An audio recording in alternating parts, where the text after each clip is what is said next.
Al, we have gone through our third Inuyasha movie. Feature film. One more after this to go, which we will watch, I believe, like after the first series is over. I think It'll so, be our yeah. buffer between that and the final act, which we hmm probably won't get to until next year, most likely. Yeah, that sounds right. But yeah, we are now 3 movies down, one more to go. We are slowly but surely getting to the end of this series. Can you believe it? No, it doesn't seem real, especially with how this movie goes. Oh, this movie. Uh, Hello, welcome to this week's episode of Jared Now Watch Inuyasha. It is episode 139. I'm Jared, joined as always by Doc Al and Lady Hello. We are discussing Inuyasha the movie 3, Swords of an Honorable Ruler. Like I said, the third featured film of the Inuyasha series. This film came out on December 20th, 2003 in Japan, right in between episodes 136 and 137, which is why we are watching it right now. Mhm. And then would come out in the U.S. on September 6th, 2005. This movie's bad. This movie's bad. I don't actually, I don't think I've ever seen this movie. I'm not even gonna lie to you. If I have, I blocked it entirely out of my head. I mean, you didn't miss much, obviously, by not watching it. Not wrong. Because this movie is just it's a whole lot of nothing and then a whole lot of character regression. I think we were talking about this when we were watching it, but like if they had put this out like 80 episodes prior and like slotted it in like that, maybe like as the second movie or something of that nature, or the first movie, like I think a lot of this would make more sense. Like it would be more, we would regard it more because it'd be like, oh, this is how these characters act and everything. This makes a whole lot of sense and everything. It's in line with how they've been acting in the show, so like, of course this is how they would be acting. But when you're doing this, late in the series and we've seen the progression these characters have had and everything, it just feels so out of place to see them just be like, here's Inuyasha and Sesshomaru just bickering at each other, and Sesshomaru just wants the Tetsaiga again, and that's all he wants, and he's just thinking about that, and blah, blah, blah, blah, blah. There's a whole lot of nothing happening as well.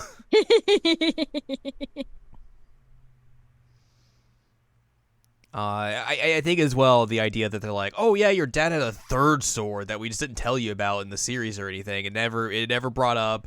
It was never a big thing, and now it's a huge thing that we're going to make. Like obviously, yeah, that makes sense as a movie plot point, but also hmm like it's just a generic filler plot point that we would see in the series, and we'd probably just be like, well, these episodes are kind of just weird and bad, but I guess it's filler. Who cares?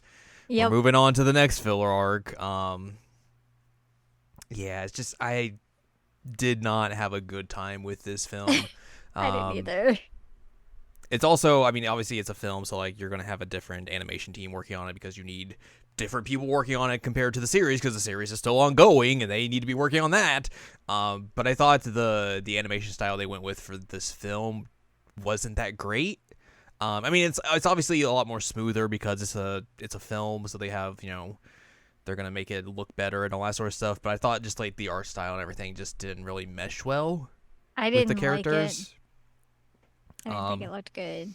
I mean, and also this is a benefit, not a benefit, but it's a byproduct of it coming out in the early 2000s. But there is a lot of early 2000s CG in this film, and it just has not aged well. And that's not a fault of this film or anything. It's just It's not. It's just funny. that's early 2000s CG. My favorite's the partying demons. That they were having a great time. They were having such a good time. You got the bad clouds too. Don't forget Yeah, those. yeah. This film is just a whole lot of nothing.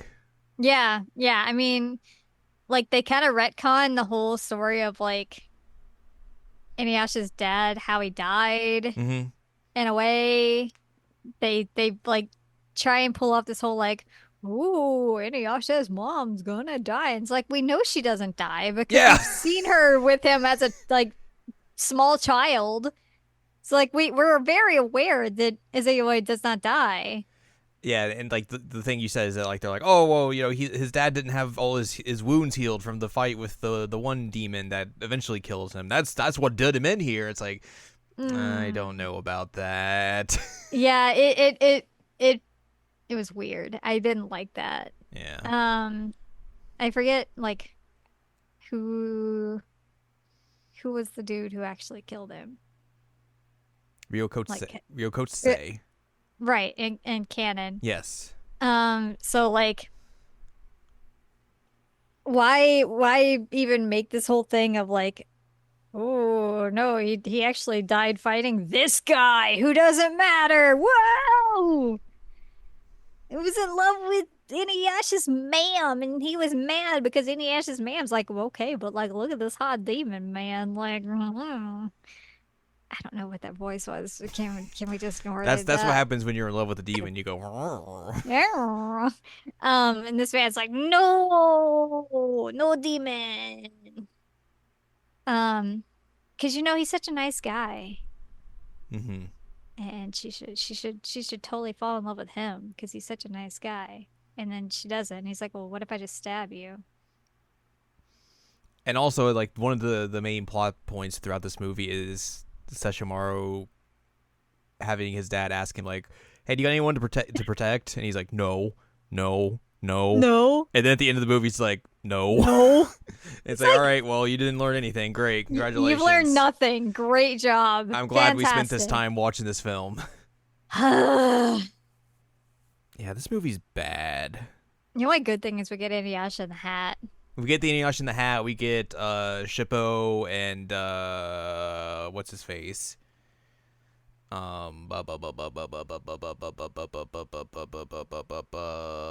Jockin just being little gremlins. Oh yes, that is good. That is good. That is pretty good. Oh, we get many characters that I can do voices for, of course. Mhm. Lord Inuyasha, I'm here as well. I haven't been in the series for a while, so I get to make my film debut here, or maybe I'm in another film. I don't know, but I was around with your dad when he had this third sword that I just forgot to tell you about and everything. Oh, I'm almost here too, you know. I made that sword or something. I don't know. That sword's real bad news. I don't think any of you can really handle it. But you know, if you use your swords together, you can defeat it. That's how it goes. Anyways, I'm on my cow.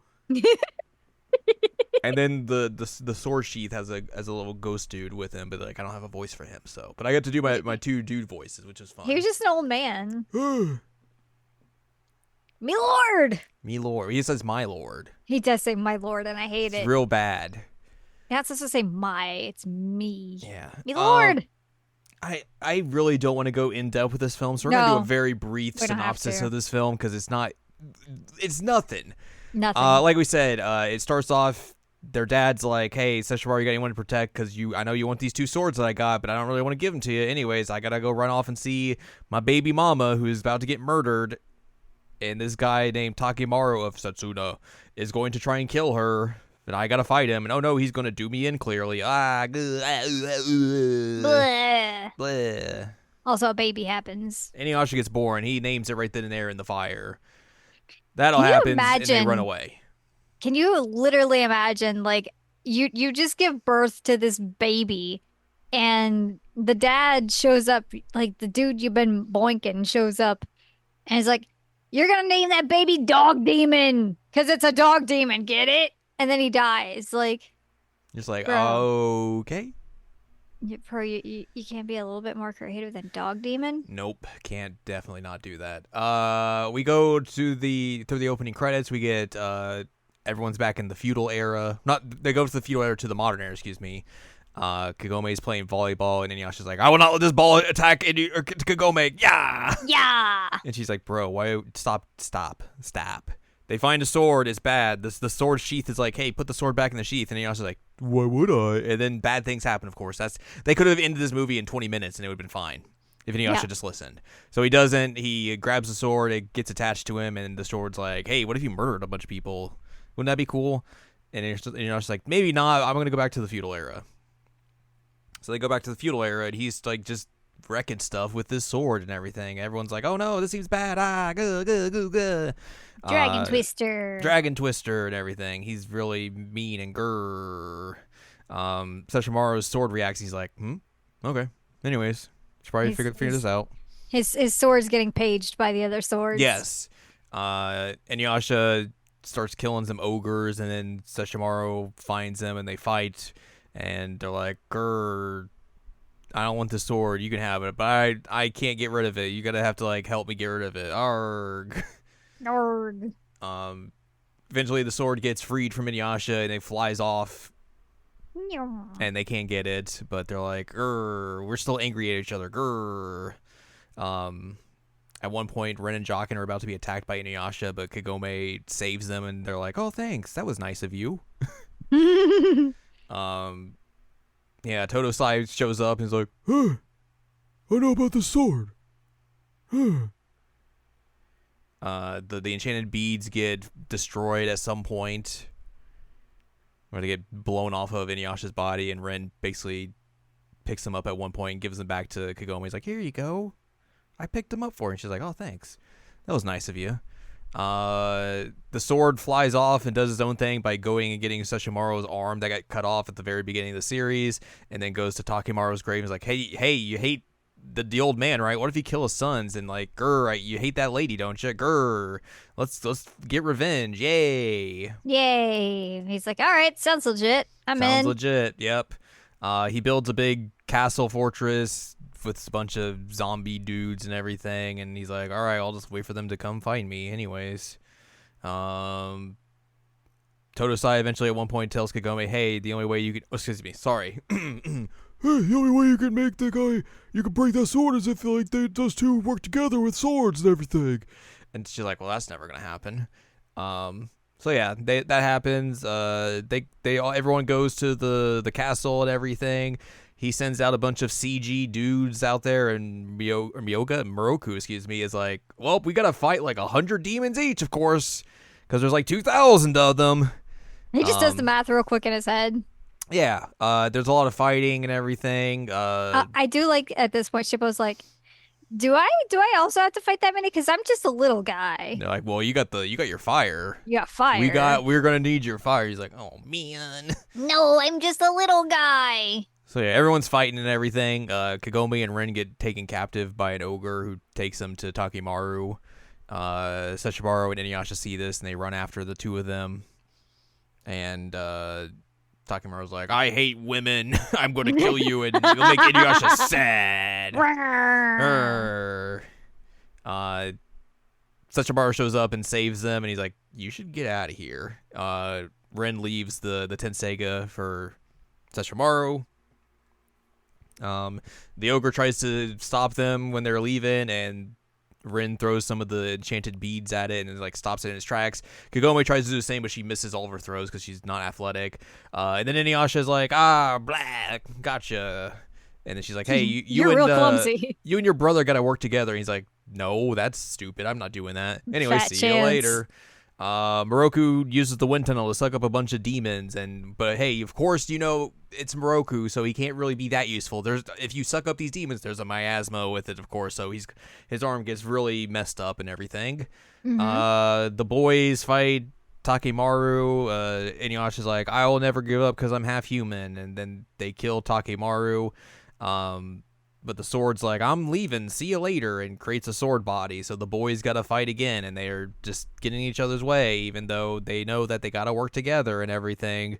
Eventually, they work together by just doing the same attack at the same time, essentially, but not working together and just being lucky. And that's how the sword gets destroyed after it opened up a portal to hell. And then it just becomes a sword with legs. It has pants somehow. I haven't quite figured that part out. It just grew pants. It just grew pants. Yeah. But yeah, that's how that all works out. Everyone's like, hey, we all did it. Yay, that was fun. Anyways, time to go our separate ways. See you later. Also, Dad shows up and is like, good job, you two. You did the thing. And they're like, okay, cool. Anyways. I love that Kagome's like, oh, that was neat meeting your dad, right? It's pretty cool meeting him, right? He's like, no, not really. Whatever. I don't care. It's like, nobody learned anything in this movie. Nope. Ah! There's also like a post-credit scene where it's just like, here you go, you get the beads back. Also, Kagome's like, why doesn't Sesshomaru like hate humans? Why has he got Ren with him? He's like, I don't know. Anyways, beads. I hate these beads. Oh. Yeah. Anyways, we got like a bajillion things of production notes here to get through, so this is really the meat and potatoes of this podcast, so let's go. Here's our trivia. So the first third. The details concerning the death of Toga, which is their dad, are explored in the beginning of the film, as is the birth of his youngest son, a half-demon he named Inuyasha. This is explained in the 21st episode of Yasahime, as it was his demise that ultimately led... That's right? Mm-hmm. Yes. As it was his demise that ultimately led to the creation of the 7 mystical rainbow pearls via... I don't know what the any of this means. Via Zero's tears of sorrows over losing him. What does any of that mean? That is all correct, actually. All right, sure. This is the only movie in which the resurrected Kikyo does not appear, nor is she mentioned or referenced. That's the only good thing about this film. Yep, that's good. I liked that. The umbrella Moroku uses during the night with Shippo features the Pio Pio symbol, which comes from Rumiko Takahashi's second major work, Maisen Ikuko, used by the protagonist Kyoko Otonashi. So that's what that is. Yes. It is shown that Inuyasha was born during a lunar eclipse, which probably contributes to his reversion to human on nights of a new moon. I mean, sure. Huh? This is the first time Toga is seen in his human form and the first time his voice is heard. That is correct. It is learned that Inuyasha's father gave him his name. I mean, it's Uh-huh. not really learned. We see it. Right. It turns out that Inuyasha is much older than he appears. He was actually 200 years old by the time Kigome broke his seal, despite looking only 15 years old. Note, because Inuyasha was sealed to a tree of ages, he did not age during the 50 years he was sealed. Correct. It's interesting to note that Jokin calls the Tenseiga useless, considering he would not be alive at this moment had Sesshomaru not used it to revive him. Yeah, but that's just jocking. This is the first time Inuyasha is without the beads of subjugation since his seal was broken. This is the first time the Bakuru Ryuha is overcome, a true demonstration of Sesshomaru's power. I don't know what that is. Something. Backlash wave. Yes. Sesshomaru's original left arm makes an appearance. Thanks. Cool. This is the first time Inuyasha and Sesshomaru work together to defeat an enemy beyond either one's reckoning alone. I mean, they've worked together to fight Naraku. Right. As Inuyasha and Sesshomaru work together to stop Magetsushi, the evil will of the Shikon Jewel, and spoilers! Skipping that. Despite having twice tried to kill his younger brother within a span of roughly 48 hours, Sesshomaru jeopardizes his own safety to protect Inuyasha. Of course, the reason he pushes Inuyasha out of the line of fire is that Inuyasha is in his way. Mm-hmm. Sesshomaru's desire to protect Jokin and Ren, even at the expense of his pride, proves he really does care for them. Even though he won't say it. Yeah. Although Sesshomaru has the opportunity to take the Soonga for himself after it is defeated, he could have simply flown out and grabbed it along with his arm. He instead decides that he does not need it and allows it to fall into the netherworld. It is when he finally stops desiring Tenseiga in the same manner that his arm will regenerate and will come into his own sword, the exponentially more powerful Baku Saiga. Spoilers! Spoilers! After taking only one of the zombified Oni into the Kazana, Wind tunnel. Moroku is severely weakened, almost to the point of immobility. Later in the film, he sucks an entire legion of zombie soldiers but manages to both survive and flee the castle and begins to collapse. This is one of the many instances that Moroku's tolerance to poisons is radically inconsistent.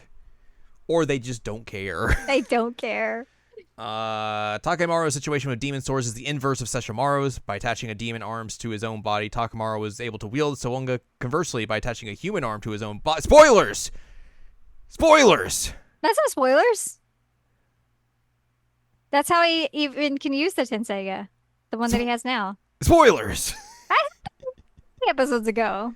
The way the plot revolves around Sesshomaru and Inuyasha's father highlights the strange fact that all of the main characters have dead fathers. Well, yeah, they have the same father. Well, I think they also mean like Kagome, but and Moroku's dead dad, and Sango's dead dad, and Shippo's dead dad. Okay. This is the only time that Soonga appears in the entire series and never was mentioned before or after the movie. However, it made appearances in flashbacks in Yasahime and alongside the spirit of Toga. Yeah. It turns out that the Tenseiga isn't the only sword that can affect Inuyasha's demon blood. Soonga managed to manipulate it when being wielded by Inuyasha. Saya, which is the sheath, is actually the first person to go into the well. Kagome is second, Inuyasha is third, Soto was fourth, and Shippo in the series, while keeping Soonga sealed for 700 years. This movie marks the first time Moroku verbally tells Sango he loves her, which I don't think that's true. Because then he just did that. Yeah. This is the only movie when the villain was not defeated by the combination of Inuyasha and Kagome's power, although Kaguya was ultimately killed by Moroku following the destruction of her physical form. Instead, Inuyasha combines his powers with that of Sesshomaru. Spoilers? I don't know. When Toga revived Izayoi with the Tenseiga, the sword not only revived her, but might have healed the aftermath of the birthing, the wound that Takemaru no Setsuna inflicted on her, and shrunken the swollen belly when she was pregnant with Inuyasha. Yep, that's how medicine works. Yay! Medical swords work. Medical swords. Here's our canonical inconsistencies. Okay. Much of the film revolves around Inuyasha and Sesshomaru's feelings concerning their father, particularly the desire to surpass him in strength. Furthermore, Sesshomaru is able to suppress Inuyasha's backlash wave, implying his aura is far stronger than Inuyasha's, by extension his father's and Ryokotsu's. He's got some aura coming off him. Mm-hmm. The kids love saying that. Yet in the film, he acts as if he will never know if he is stronger than his father because he cannot fight him in person. Rip. As in the Panther Devas arc in season 3, Sesshomaru struggles with why his father bequeathed the Saiga. Tetsaiga to him instead of the Tenseiga. The Tetsaiga to the Inuyasha and the Tenseiga to him. There we go. I got confused on which over which. Yeah, Sesshomaru already discovered from Boku Seno in season 2 that Toga gave Inuyasha the Tetsaiga to prevent his demon blood from overpowering his human soul, and Sesshomaru seems to accept this fact, but in the movie he seems oblivious to his father's thinking despite having learned of it 2 seasons prior. Thank you. Big dumbass energy is what that is. That's all I can explain it with. Jockin himself suggests in the Panther Devas arc for Sesshomaru to join forces with Inuyasha to confront the Panther tribe, yet in the film when Saya suggests it, Jockin laughs hysterically as if it is impossible, despite the fact that the two brothers have more or less cooperated multiple times in the past against such foes as the Panther King, the Band of Seven, and Naraku. He also later urges Sesshomaru not to rely on Inuyasha's help, despite having urged him to do so in previous battles, and despite the fact that Soonga was far more dangerous an opponent than the Panther King. Again, further proof that I feel like this movie would be far better if placed like way earlier in the series. Yeah. Instead of character regression. Yeah. In the film, Sesshomaru falls to his knees in pain after using the Tetsaiga due to his barrier. However, in both the anime and the manga, Sesshomaru is repeatedly shown touching and even using the Tetsaiga without showing any sign of pain or fatigue. Even Jockin shows less outward signs of pain when he touches the sword in episode 79 than Sesshomaru does in the movie. In fact, even when impaled, Sesshomaru shows less outward show of emotion than he does in this film after merely touching the Tetsaiga's barrier. Whether Sesshomaru's out-of-character behavior is a continuity error in the film or done intentionally for dramatic effect is unclear. It's just because this movie's bad. Yeah. Contrary to the 2-century flashback, Takemaru has told Inuyasha that it was he who killed Izayoi, yet he had seen she had been resurrected by the Tenseiga, and also Inuyasha knew his mother growing up. Yep. Toga's spirit appearance from the neural world, which I'm sure is the netherworld, is an outrageous mistake made by the anime producers, since he was in the border just like Hosenki. Outrageous! Outrageous!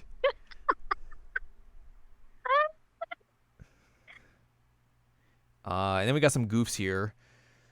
During a total lunar eclipse, when the moon is inside of the umbra, it should have been red due to the reflection of the sunlight by the Earth's atmosphere into the shadow cone, but instead it was pitch black. When Inuyasha was walking through the hole to finish Takemaru Setsuna, the strap of his kimono was gone. Whoops. Oh. When Rin threw the beads of subjugation at the zombified Oni, the spiritual power they possessed was strong enough to melt its head. However, when the rosary exploded earlier in the film, one of the beads was embedded in Jockin's forehead, causing no lasting damage. On a converse note, Rin may be a priestess. You're stretching Yeah, that's just making stuff up. Either from being revived from Tenseiga or from being born with it. Kagome never hit the demon with the beads, which might have had the same effect. Yeah, that is made up nonsense there. In a scene during his ascent of the mansion to save Kagome after he was kidnapped by Takemaru, Inuyasha appears to have 2 Tetsaigas, one drawn out in his hand and the other inside its sheath. This scene is located right before Inuyasha runs into Sesshomaru after having just used the wind scar. Nice. Oops. When Kagome yelled the sit command the second time to break Inuyasha out of Soonga's spell, Inuyasha should have just been face first to the ground. Instead, he was on his back when the smoke cleared. He did a full flip. Cool.